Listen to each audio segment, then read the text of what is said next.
Let's dissect the issues. We're joined by a fantastic panel of experts today. First of all, we have Justice Ojienoh. He's here with us in the studio as a legal practitioner and political analyst.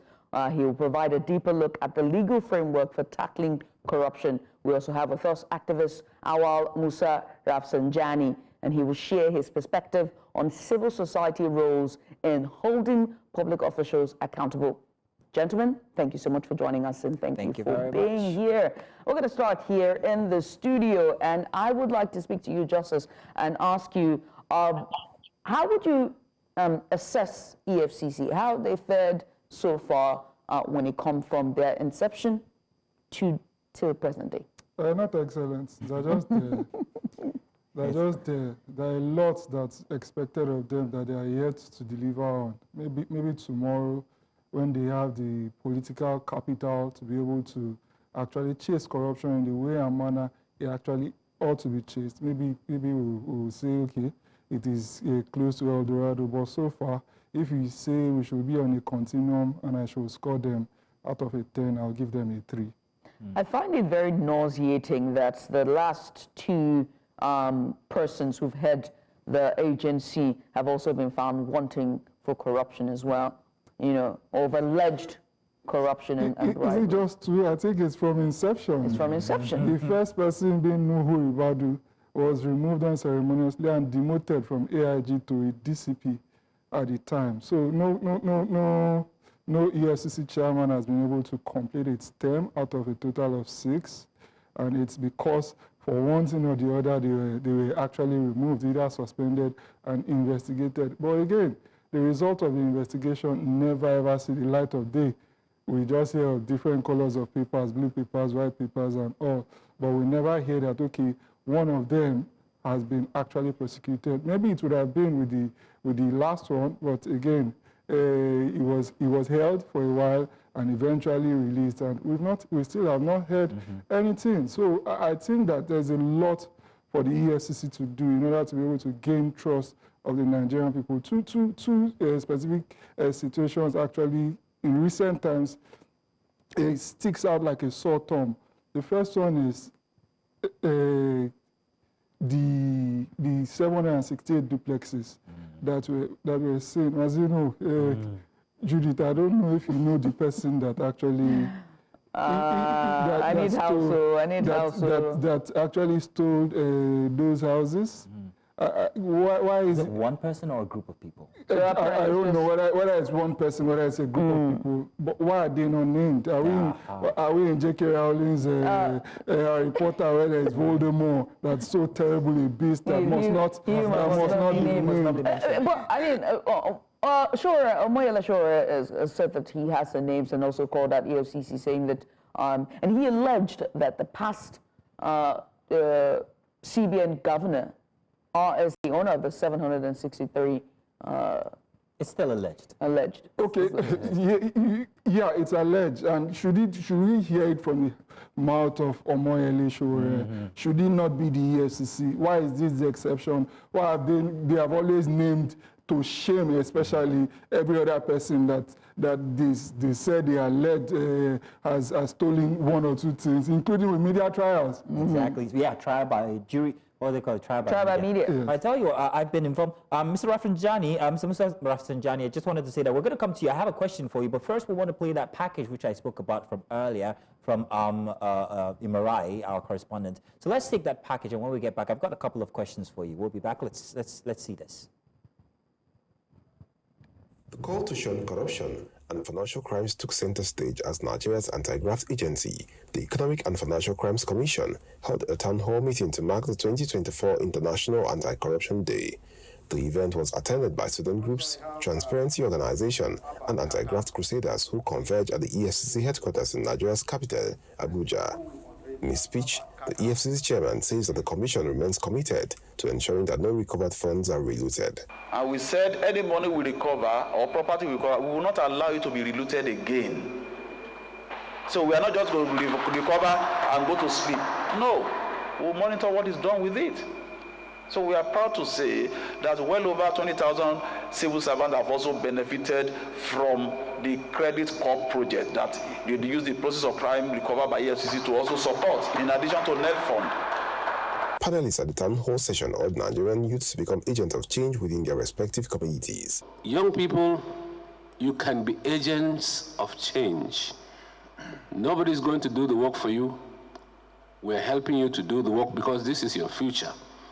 If you see something anywhere, even if your father is a minister and is corrupt, speak out. It is important that young people begin to understand that there's a huge implication for supporting corruption and corrupt people. Otherwise, I cannot understand how somebody, will be standing trial in court for corruption, for looting, and then youths who are hungry will now be rented to go and be supporting that kind of person. The town hall meeting highlighted the importance of collective responsibility in fostering transparency in the country, urging young Nigerians to join the fight to entrench a corruption-free nation. In Abuja for News Central, I am Joshua Imarai. Now let's come over to you, Mr. Musa Rafsanjani. We just saw you there inside of that package. There might be things that we couldn't accommodate inside of the package, so perhaps maybe you'll tell us what transpired or during the bits event that we missed for that town hall event. However, now taking a look at that, you were actually at that event. Were there any considerations given to the recovered spoils from corruption, how they would be used or put back into the system that could help the less privileged or people generally? Were there any thoughts to that? Did they speak on this? Mr. Rafsanjani. Thank you very much and good morning, viewers. First, let me say that we need to cast our mind back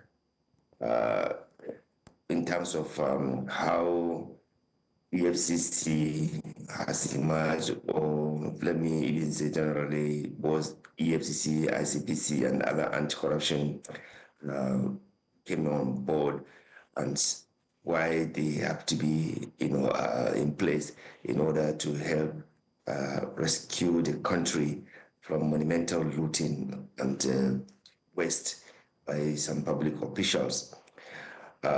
You have to remember how our country has been deeply damaged, its reputation been damaged, how politicians and public officials are simply destroying the integrity of this country and putting Nigerians into unnecessary hardship as a result of their reckless and irresponsible looting.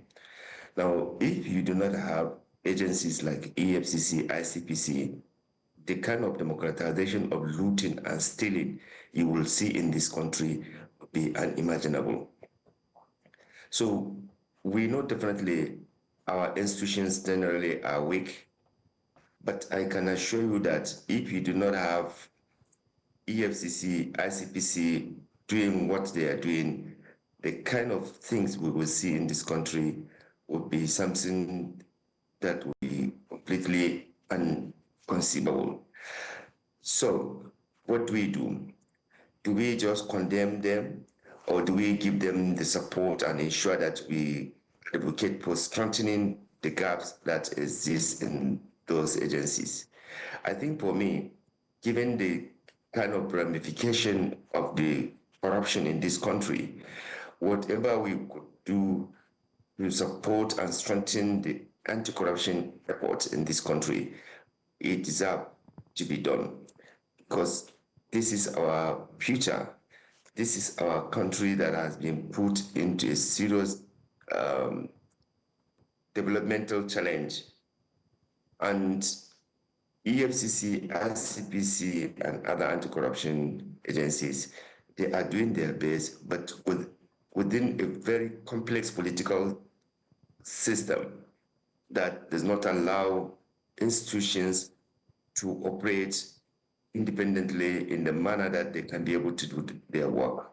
So within this context, you still find some Nigerians who are able to give their life, because the work that these anti-corruption agencies are doing, if you see the kind of attack, physical attack that they are receiving from the, either suspect or from the corrupt people, is something that you need to really salute them.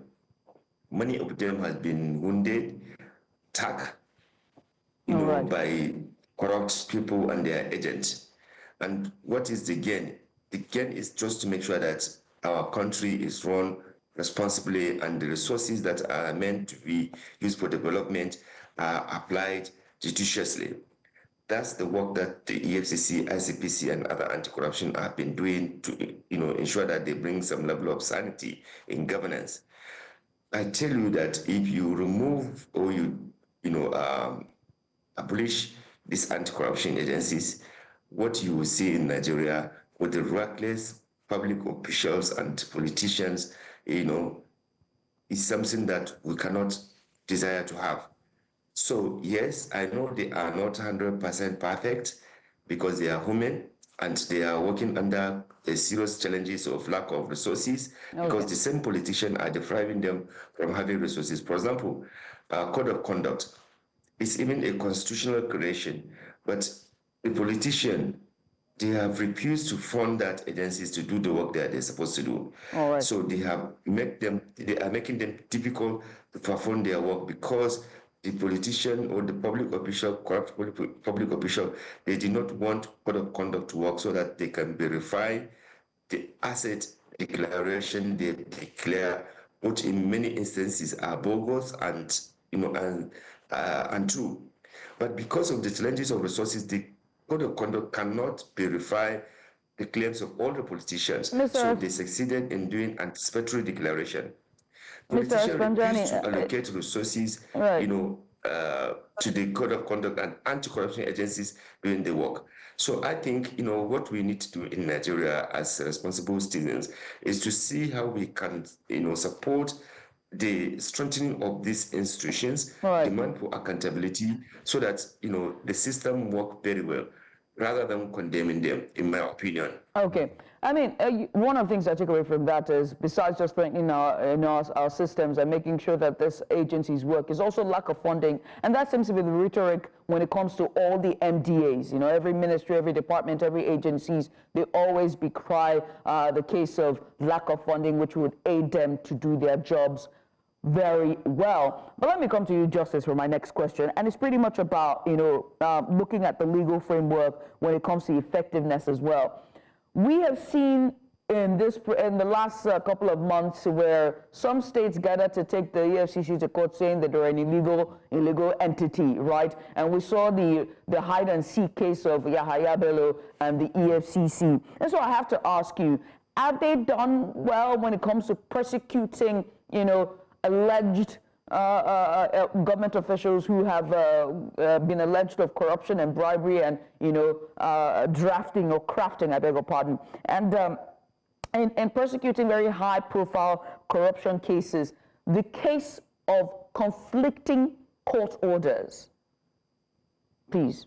Okay, for me, I think that with respect to politically exposed persons, they've not done well at all. In the history of EFCC to date is just about 2 governors that they have convicted. At some point, we had a situation where it is out of 36 state governors, 31 were under investigation in the history of this country. So if that happened sometime in 2003, 2007, 2011, 2015, 2019, till now, and we just have 2 convicted governors, even though unfortunately the 2 convicted governors are supposed to be used as deterrents were eventually even still pardoned by the president at the time. So I feel that it is very, very unfortunate that it's just 2 out of every time we have 74 persons that are qualified pursuant to section 308 of our constitution for immunity.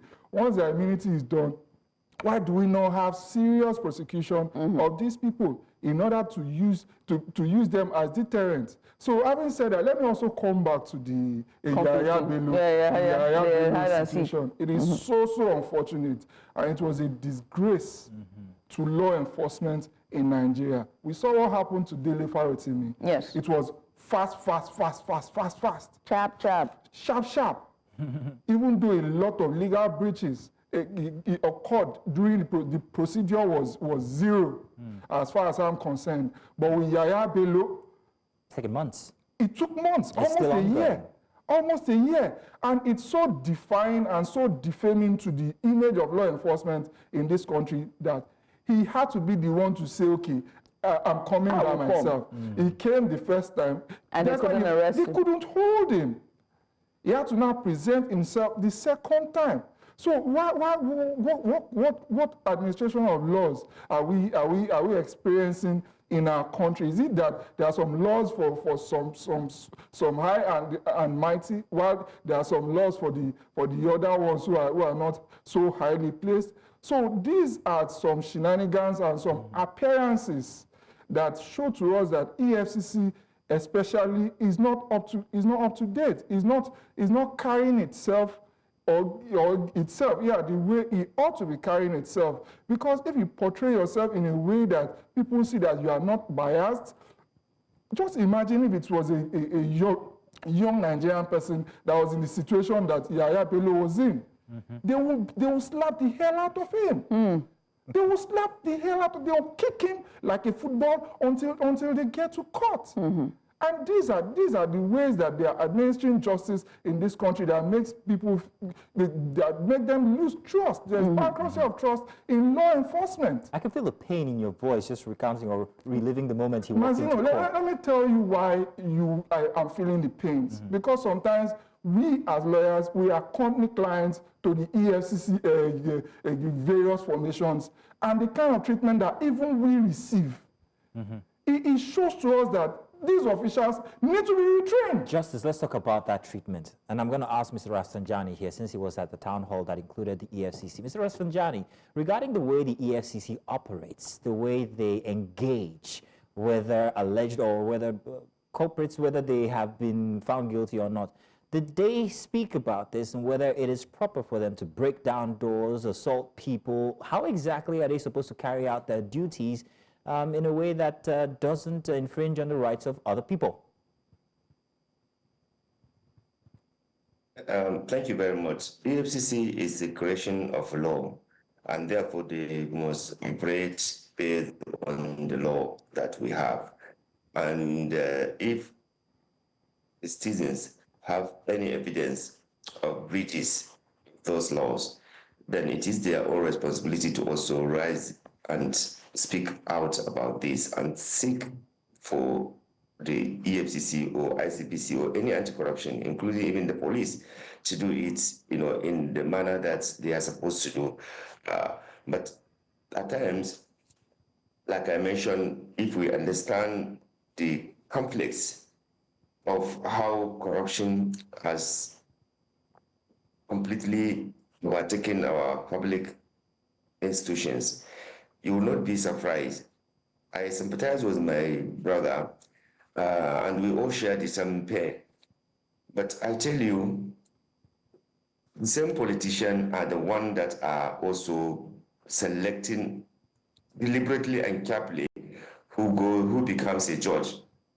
They appoint judges. The same politician, they procure the same corrupt politician, alleged politician, corrupt people. They are the one who procure the appointment. They are the one who procure the election itself. So it's a complex issue, and within this complexity, you still have some people like himself and many other Nigerians who are raising their voices to ensure that we are doing things correctly in this country. Keeping quiet will not help us, and just lamenting will not help us. If we see any legal gaps, either operational gap or legal gap, or any issue that will hinder the smooth operation of these anti-corruptions, I think we should, as a responsible citizen, we should voice it out and demand for those things to be addressed. That's number one. Number two, it is true, many Nigerians, they feel disappointed that even those two governors that were eventually prosecuted and jailed, a government that claimed to be fighting corruption at that time, they pardoned them. So definitely they are setting a bad example, or they set a bad example of Nigerians living on the sincerity of the fight against corruption in this country. We are all witness to that. Not only that, you see, because of the network of corrupt enablers and corrupt people, hardly any anti-corruption agencies can successfully prosecute any case in this country. I'll give you an example. Even when the EFCC declare Yahya Bello wanted, other agencies of security and government, do they cooperate? You need to ask yourself. So it tells you the complexity, the challenges that any anti-corruption agency that will want to work in this country will get, because you will not get the required support even likely from the sister organization, because anti-corruption fight is not for one agency alone. It involves other agencies, sharing information, providing other synergies and what have you. That's how we can be able to do that.